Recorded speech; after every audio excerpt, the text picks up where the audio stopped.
እንደምን አላችሁ ውድ ተመልካቾቻችን። በመካከለኛው ምስራቅ ያለው ውጥረት ጣሪያ ነክቶ ለረጅም ጊዜ በስውር ሲካሄድ የነበረው በኢራንና በእስራኤል መካከል ያለው ግጭት ወደ ግልጽና ሁሉን አቀፍ ጦርነት ተሸጋግረዋል። ኢራን ዛሬ በሰሜን በመካከለኛውና በደቡባዊ እስራኤል ላይ ተደጋጋሚ የሚሳኤል ድብደባዎችን ማድረሷን ተከትሎ የእስራኤል አየር ኃይል የመልሶ ማጥቃት እርምጃ እየወሰደ ነው።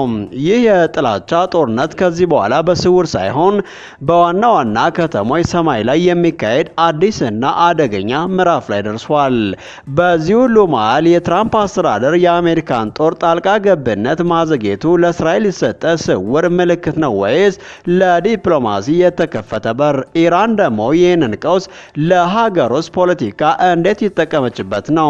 በዛሬ ዝግጅታችን የዚህን አዲስ ጦርነት ሙሉ ገጽታ ከጀርባው ያለውን የጂኦፖለቲካ ስሌቶችና በቀጠናው ላይ እያስከተለ ያለውን ሰፊ ተጽዕኖ በዝርዝር እንመለከታለን። አብራችን ቆዩም።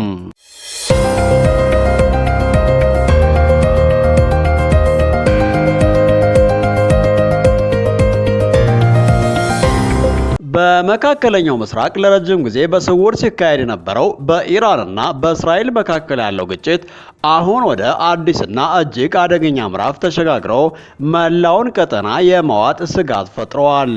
የሁለቱ ሀገራት የጥላቻ ጦርነት ከስውር ጥቃትና ከሳይበር ጦርነቶች አልፎ አሁን በዋና ዋና ከተሞች ላይ የሚካሄድ ቀጥተኛና ግልጽ ወታደራዊ ግጭት ፈጥረዋል። በቴህራን፣ በቴል አቪቭና በኢየሩሳሌም ሰማይ ላይ በየቀኑ የሚካሄደው የሚሳኤል ለውጥ ከዚህ በፊት የነበሩትን የግጭት ህጎች በሙሉ የሻረና አስከፊ ውድመትን የሚያመላክት ነው። በሌላ በኩል የኢራን መንግስት ይህንን ቀውስ ለሀገር ውስጥ የፖለቲካ ፍጆታ በብልሃት እየተጠቀመበት ይገኛል። በከተሞች የሚታዩ ግዙፍ ህዝባዊ ሰልፎች ድንገተኛ የቁጣ መገለጫዎች ብቻ ሳይሆኑ የሀገርን አንድነት ለማሳየትና ለውጭ ጠላቶች የማይናወጥ አቋም እንዳላቸው ለማሳወቅ በጥንቃቄ የተቀነባበሩ ናቸው። እንደ ሀገሪቱ ጠቅላይ ፍርድ ቤት ፕሬዝዳንትና የቀድሞ አብዮት ጥበቃ አዛዦች ያሉ ከፍተኛ ባለስልጣናት በሰልፉ ላይ መታየታቸው በመላው የኢራን የስልጣን መዋቅር ከወታደራዊ እርምጃው ጀርባ መሰለፉን የሚያሳይ ግልጽ መልእክት ነው። ይህ ህዝባዊ ትዕይንት በራሱ የዲፕሎማሲ ስልት ሲሆን የኢራን የውጭ ጉዳይ ሚኒስተር በጀኔቫ በጥቃት ስር ሆነን አንደራደርም የሚለውን አቋማቸውን የሚያጠናክርና የአውሮፓ ሀገራት ኢራንን የማያስበረክክ የመፍትሄ አማራጭ እንዲያመጡ የሚገዳደር ነው። የዓለም አቀፉ ማህበረሰብ ምላሽ ደግሞ ሁኔታው ምን ያክል ውስብስብና አደገኛ በሆነ የጂኦፖለቲካ የቸት ሰሌዳ ላይ እንዳለ ቁልጭ አድርጎ ያሳያል። የዋይት ሀውስ ፕሬዝዳንት ትራምፕ የአሜሪካ ጦር ወደ ግጭቱ ስለማስገባቱ ለመወሰን የሰጡት የ2 ሳምንት የጊዜ ገደብ በውሳኔ ማጣት የመጣ ሳይሆን እጅግ የተጠናና አስፈሪ የፖለቲካ ስልት ነው። ይህ እርምጃ እስራኤል በቀጣዩ የአሜሪካ ድጋፍ ሽፋን ስር ሆና በኢራን ላይ የምትችለውን ያክል ከፍተኛ ወታደራዊ እርምጃ እንድትወስድ የተሰጣት የማያሻማ ምልክት ነው። ይህ የአሜሪካ የራሷን ጦርነት በቀጥታ ሳትሳተፍ የእስራኤል ጥቃት ምን ያክል ውጤታማ እንደሆነና በኢራን ላይ ምን ያክል ጉዳት እንደሚያደርስ እንድትገመገም ያስችላታል። በአጭሩ እስራኤል የቆሸሸውን ሴራ እንድትሰራላት በር እየከፈተላት ነው። በዚህ ሁሉ መሃል የተያዙት የአውሮፓ ሀገራት ደግሞ ያላቸው ተጽዕኖ የመፍጠር አቅም ውስን በሆነበት ሁኔታ ከቁጥጥር ውጭ እየሆነ ያለውን ሁኔታ ለማረጋጋት ተስፋ የቆረጡ የሚመስል የዲፕሎማሲ ጥረት እያደረጉ ነው። የግጭቱ ተጽዕኖ በሌሎች ሀገራት መስፋፋት ደግሞ በብሪታንያ የጦር ሰፈር ውስጥ በሚገኙ አውሮፕላኖች ላይ በፍልስጤም ደጋፊዎች የተፈጸመ ጥቃት ድርጊት ያሳያል። ይህም የጦርነቱ ርዕዮተ ዓለማዊ ማዕበል የምዕራባውያንን ሀገራት ድንበር እያንኳኳ መሆኑና ያልተጠበቁ አካላትን እያነሳሳ መሆኑን የሚያሳይ አስደንጋጭ ማስታወሻ ነው።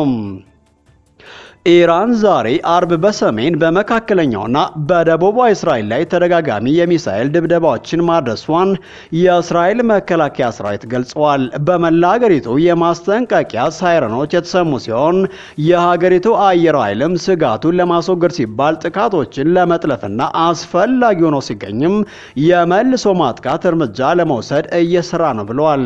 ጦሩ ነዋሪዎች ወደ ጥንቃቄ መጠለያ ቦታ ውስጥ ገብተው ለተጨማሪ ትዕዛዝ እንዲቆዩ መመሪያ አስተላልፏል።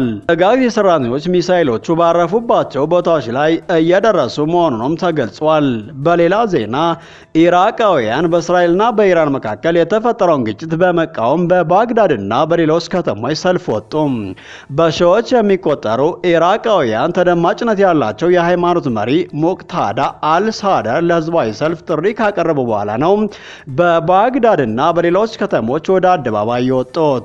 ከኤልሳዳር የሚዲያ ቢሮ የወጡ ምስሎች እንደሚያሳዩት ከአርብ ጸሎት በኋላ በኢራቅ መዲና ባግዳድ ሳድር ሲቲ በተባለ አካባቢ በርካታ ህዝብ ተሰባስቧል። በርካታ ሰልፈኞች ከከባድ የክረምት ፀሐይ ራሳቸውን ለመከላከል ጃንጥላ ይዘው ታይተዋል።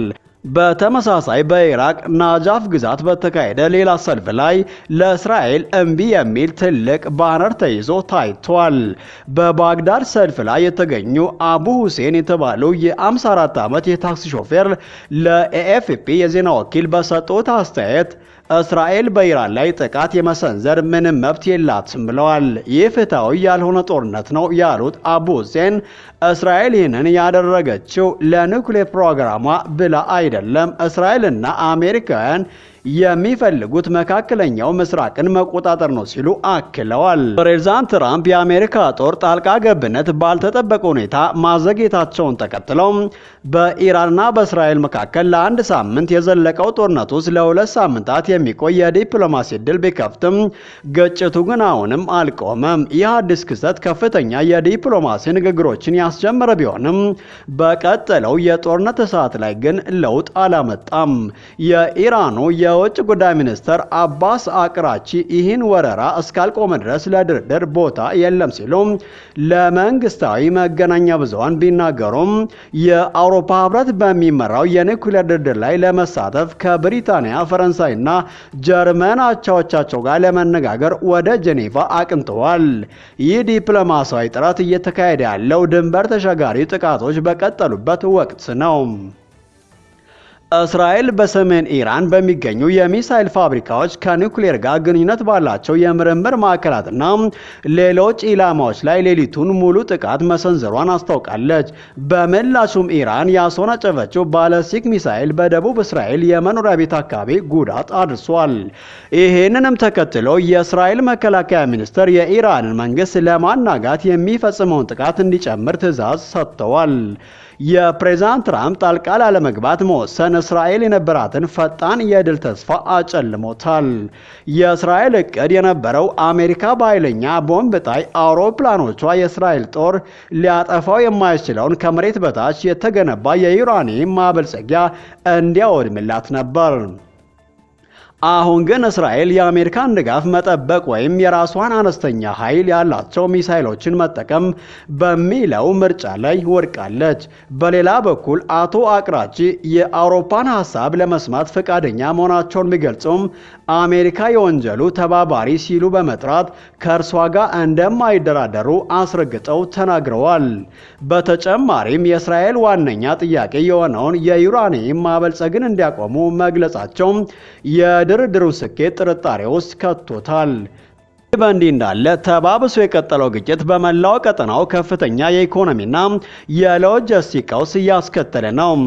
እንደ ሳውዲ አረቢያና የተባበሩት አረብ ኤሚሬቶች ያሉ ታላላቅ የባህረ ሰላጤው ነዳጅ አምራቾች ወሳኝ የሆርሙዝ የባህር ወሽመጥ እንዳይዘጋ በመስጋት የነዳጅ መርከቦችን በፍጥነት በመጫን የውጭ ንግዳቸውን እስከ 16 በመቶ ከፍ ለማድረግ እየጣሩ ነው። ይህንን